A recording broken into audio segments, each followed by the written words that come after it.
કઈ રીતે આ બધું પાળવું ને કઈ રીતે સાચવવું, કોને કહેવાય નહીં અને કઈ રીતે પછી આમાં રહેવું. છતાંય બધી અનુકૂળતા કરી. અમને વાતનો ગૌરવ છે. ભલે કદાચ મંદિરો બીજા ધર્મોમાં મોટા મોટા હશે, પણ ભગવાન પુષ્ટિ માર્ગ પાસે છે. આજે પણ જેટલું પુષ્ટિ માર્ગી વૈષ્ણવ ને પ્રભુના અનુભવો, સ્વાનુભવો અને આત્મીયતા જેટલી છે એટલી ક્યાંય દુનિયામાં બીજે દેખાવા નથી મળતી. આ ખરેખર કહું છું.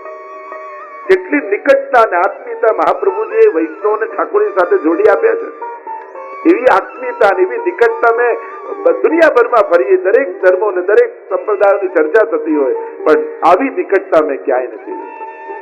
ત્યાં ઠાકોરજીને યાદ કરતા એની આંખમાં જળજળી આવી જાય. પોતાના પ્રાણ જેવા ઠાકોરજી લાગે. મેં તો ઘણાએ જોયા છે ને, ઘણી વાર કેવા કેવા સંજોગોમાં, કેવી કેવી પરિસ્થિતિઓમાં વૈષ્ણવ બધું પોતાનું સુખ મૂકીને ઠાકોરજીના સુખને સાચવતો. અત્યારના સમયમાં આવી વિચારધારાઓ જીવંત રાખવી એ નાની વાત નથી. આ મહાપ્રભુજીની બહુ મોટી સફળતા છે. કારણ કે જયારે દુનિયા 21મી સદી તરફ ભાગી રહી છે અને ભોગો અને સુખો તરફ જઈ રહ્યા છે, અને એવા સમયે પણ 4 ગાડીઓ ઘરની બહાર પાર્ક કરી હોય અને ખૂબ મોટો વૈભવ હોય, છતાંય મરજાદ લીધી હોય, પોતે અપરસ કરીને કુવામાં જલ ભરવા ગાગલ લઈને પોતે જાય, બહારનું ખાનપાન મૂકીને મરજાદ પાડે અને ઠાકોરજી ન ધર્યો ત્યાં ના લે, એવા વૈભવ આજે કેટલા હજારોની સંખ્યામાં આપણી પાસે એવા વૈષ્ણવ છે. અત્યારના ચમત્કારો છે, બાકી સહેલું નથી. કેટલા પોતાની સુખો ને ઈચ્છાઓને મારીને એને ઠાકોરજીના સુખમાં પોતાનું સુખ લાગે, એમાં આનંદ માણે. આ ગૌરવ છે. તો ગૃહે સ્થિત્વા સુધર્મતઃ, ગૃહસ્થાશ્રમમાં રહીને ભગવત સેવા આદિ કરું. અવ્યાવૃત્તો ભજેત કૃષ્ણમ. બને તો અવ્યાવૃત થવું.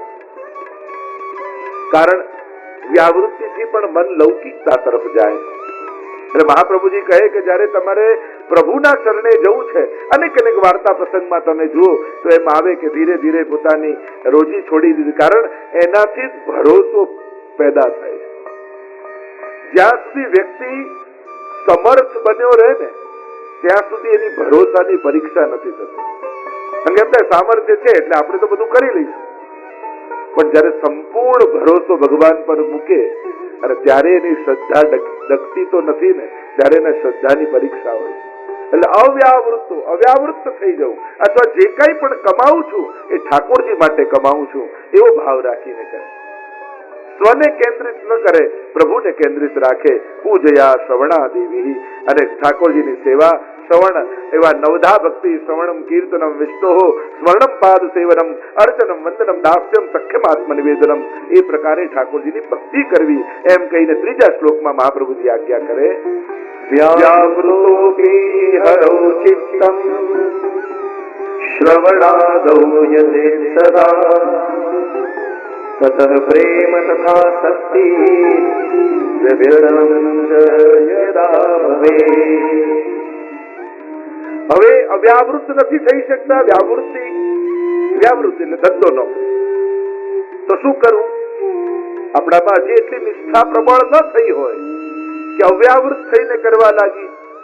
કારણ કે હજી એમ થાય કે આ જવાબદારીઓ છે, આ કર્તવ્યો છે, નિભાવવા છે.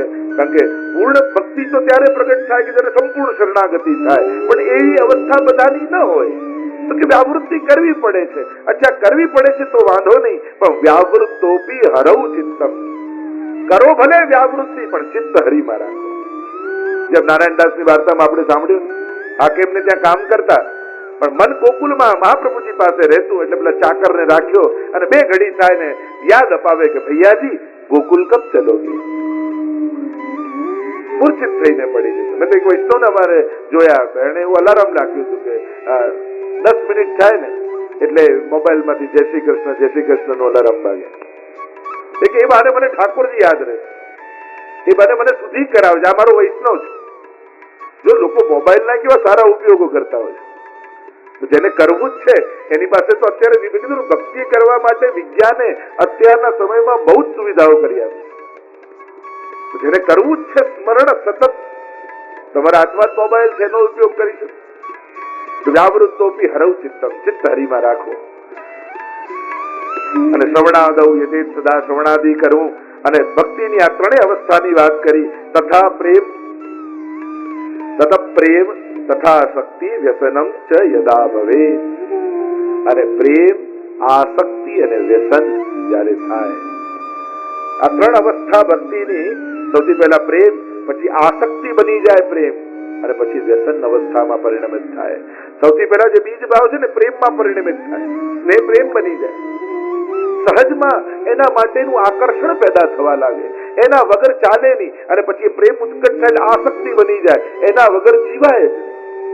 અને પછી તો છેક વ્યવસ્થન અવસ્થા આવી જાય કે એના વગર જીવન સંભવ ન બને. ત્રણેય અવસ્થા એની ખૂબ ચર્ચાઓ ટીકામાં આચાર્યોએ કરી છે. ચોથા શ્લોકમાં સ્નેહ અને આસક્તિની વાત કરતા મહાપ્રભુની આજ્ઞા કરે, એ બીજ દ્રઢ થાય પ્રેમ, આસક્તિ અને વ્યસન દ્વારા, એનો ક્યારે નાશ થતો નથી. અને તે બીજ આજ્ઞા કર્યું પ્રેમ જે સ્નેહની છે, સ્નેહથી આસક્તિ, અને આસક્તિથી એ અરુચિ સંસારમાં પ્રગટ થાય છે. જ્યારે પ્રભુમાં આસક્તિ થઈ જાય, આસક્ત્યા સ્યાત ગૃહારુચિ, ગૃહમાં અરુચિ થઈ જાય. જ્યારે ભગવદ આસક્તિ થઈ જાય, જાકો મન લાગ્યો ગોપાલ સો તાહી ઓર કેસે ભાવે. ગોવિંદાસ આદિની વાર્તા આવે કે દીકરી આવી તોય આકર્ષણ ના રહેવું, કહ્યું મન એક હતું ને ઠાકોરજીને ધરી દીધું, હવે બીજું હોત તો તારામાં લગાવે. એવા અનેક પ્રસંગો વાર્તા સાહિત્યમાં આવે છે કે જ્યારે આસક્તિ સિદ્ધ થઈ, પ્રેમમાંથી પ્રેમ આસક્તિમાં પરિણમિત થયો, પછી સર્વ ગૃહની રુચિ અને ગ્રહમાં અનાસક્ત ભાવ થઈ ગયો. ત્યારે ગ્રહના સ્વજનો, ગ્રહના આસક્તિઓ, જેટલા આ બધા સાંસારિક સાધનો છે, એ બધા એને બાધક લાગવા માંડે. પહેલા જે સુરક્ષા લાગતા હતા એ હવે બંધન કરતા લાગવા માંડે. જેમ શરૂઆતની અવસ્થામાં આપણને આપણું બધું જ લૌકિક ગોઠવાઈ જાય તો એમ લાગે કે ના, હવે આપણે સિક્યોર થયો, બધું જ ગોઠવાઈ ગયું, બધી રીતે સેટ થઈ ગયું. પણ જયારે ભગવત પ્રેમ પ્રગટ થઈ જાય, ત્યારે આ જ બધું બંધન કરતા લાગવા માંડે. અરે પ્રભુ સિવાય મારું મન અન્યમાં જાય તો બધું બંધન કહેવાય. જેમ કોઈ કન્યા હોય, 12માંથી કોલેજમાં આવી, અને કોલેજમાં આવી પહેલો દિવસ છે કોલેજમાં જવાનો, એટલે બધી બહેનપણીઓને ભેગી કરે, આપણે બધા સાથે જઈશું. પપ્પાને કે પપ્પા તમે મૂકવા આવજો, અને બધા ભેગા મળીને એને કોલેજે બધા જાય. એ લાગે બધા હોય તો આપણે સેફ લાગે, સુરક્ષા. કોલેજનો પહેલો દિવસ, પણ એ જ કોલેજમાં ભણતા ભણતા 1 વર્ષ એને થઈ ગયું, અને એને કોઈની જોડે પ્રેમ થઈ ગયો. એમ થાય કે આજે પપ્પા ના આવે તો સારું, આજે બહેનપણીઓ ના આવે તો સારું. જે સુરક્ષા લાગતા હતા, પ્રેમ થયા પછી એ જ બંધન કરતા લાગવા માંડે. બસ અલૌકિકમાં એવું જ છે કે જ્યારે સંપૂર્ણ દ્રઢતા નહોતી ત્યાં સુધી સંસાર સુરક્ષા લાગતો હતો, પણ જ્યારે પ્રભુમાં પ્રેમ પ્રગટ થઈ ગયો અને પ્રેમ વ્યસન અવસ્થા સુધી પહોંચી ગયો, પછી એ જ સુરક્ષાઓ બંધન અને બાધક લાગવા માંડી. અને એટલા માટે 6થા શ્લોકમાં મહાપ્રભુજી આજ્ઞા કરે, કારણ કે સર્વમાં અરુચિ પ્રગટ થઈ ગઈ છે. કારણ કે હવે કોઈનું કામ આપણને છે નહીં, અને કોઈના કામના આપણે રહ્યા નહીં, તો પછી ક્લેશ સિવાય બીજું કઈ નહીં થાય. સંસાર શું કરે? સંસાર આપણને સતત એના કામનો બનાવીને રાખે. એ તમને 100% સુધરવાય નહીં દે, 100% બગડવાય નહીં દે. તમે સેવામાં લાગી જશો ને એમ કે અરે આટલી નાની ઉંમરમાં સેવામાં લાગી ગયા, હજી તો આટલી જવાબદારીઓ ને આટલી કર્તવ્યો બાકી છે ને, એમ કરીને તમને લૌકિકમાં લઈ જાય. અને લૌકિક કરતા રહેશો તો એમ કે ક્યારેક તો સેવા કર. આખો દિવસ આ લૌકિક લૌકિક કર્યા કરે છે, પૂરા સુધરવાય નથી દેતા, પૂરા બગડવાય નહીં. ગોપીઓ પણ ગોપી ગીતમાં ઠાકોરજીને એ જ કહે છે કે પ્રભુ હવે અમને પાછા મોકલશો ને.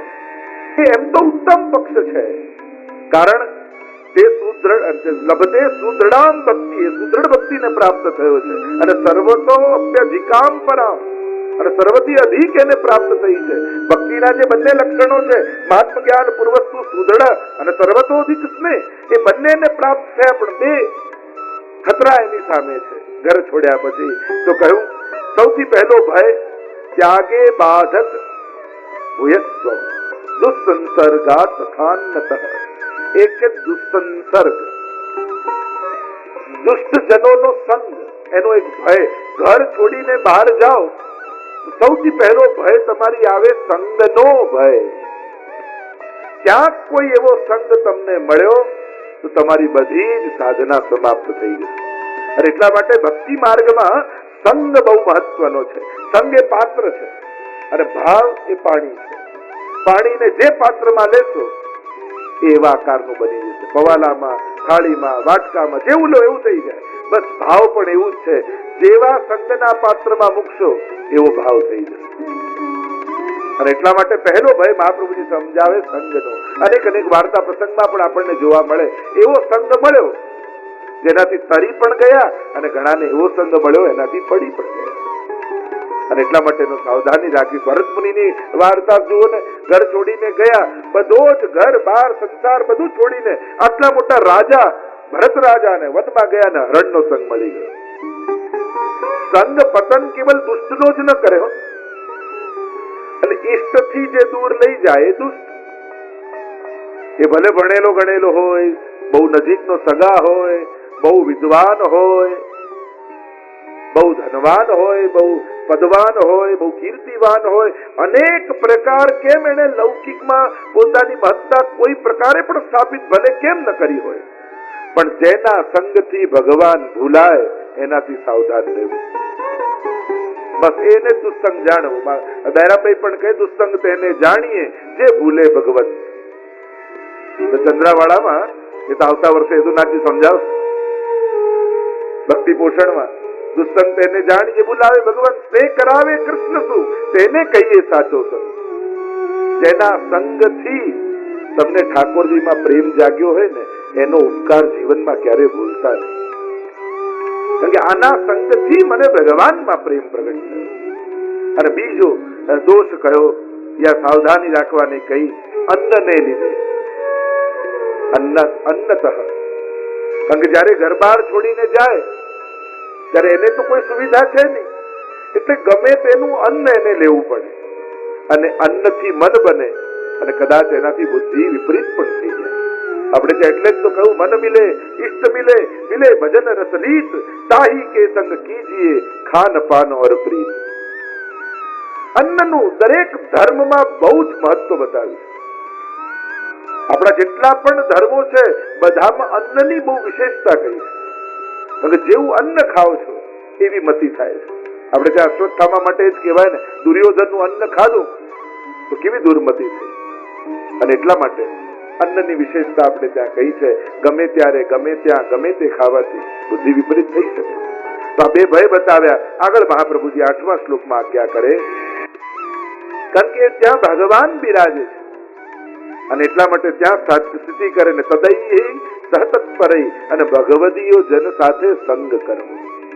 ત્યાં જવાનું પણ કેમ કહેવું હરિસ્થાનમાં, કારણ કે ત્યાં ભગવદીઓ મળે એટલા માટે.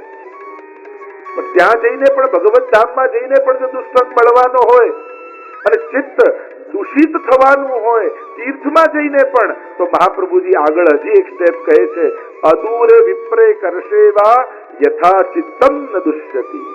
એટલી નજીક નહીં જવું યા એટલી વાર નહીં રહેવું કે જેનાથી મન બગડે, અને એટલું દૂર પણ નહીં થઈ જવું કે જેનાથી એના પ્રત્યે અભાવ આવી જાય.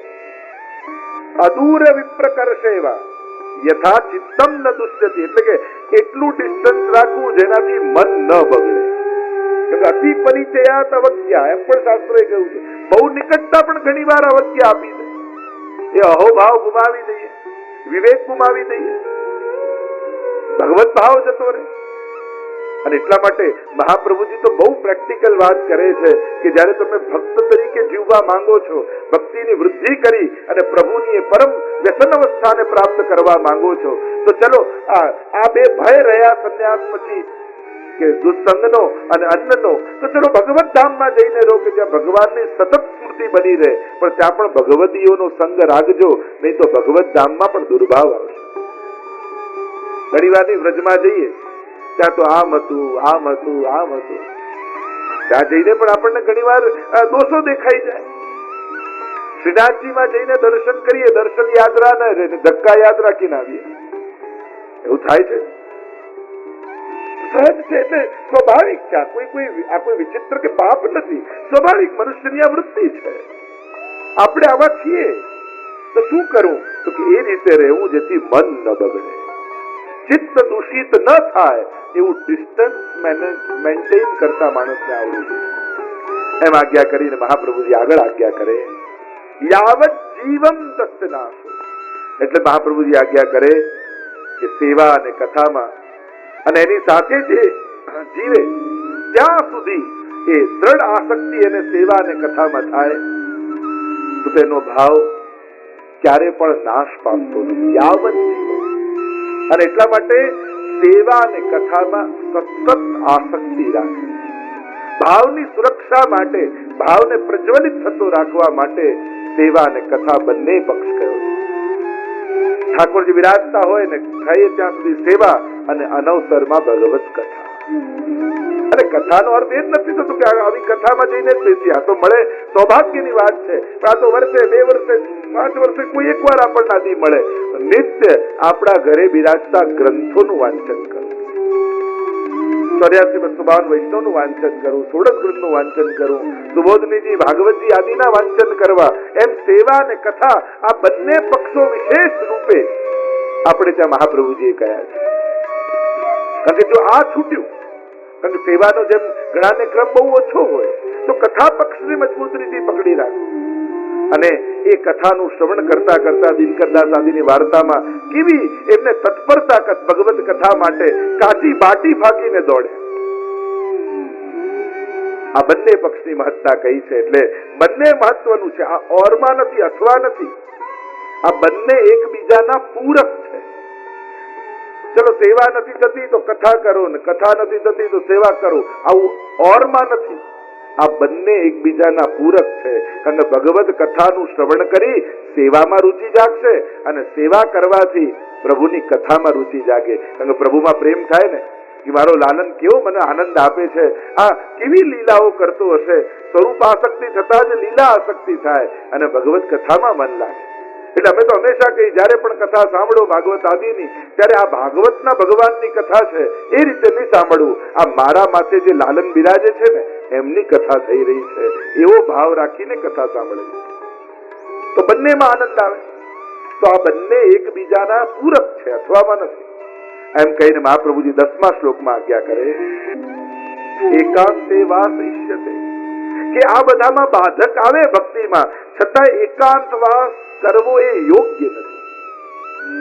કારણ કે માણસ એકલો રહી શકતો નથી. એ બહુ દુર્ગમ છે કે જ્યારે માણસને પોતાની આત્મામાં તૃપ્તિ લાગવા માંડે ને પછી એને કોઈની જરૂર નથી પડતી.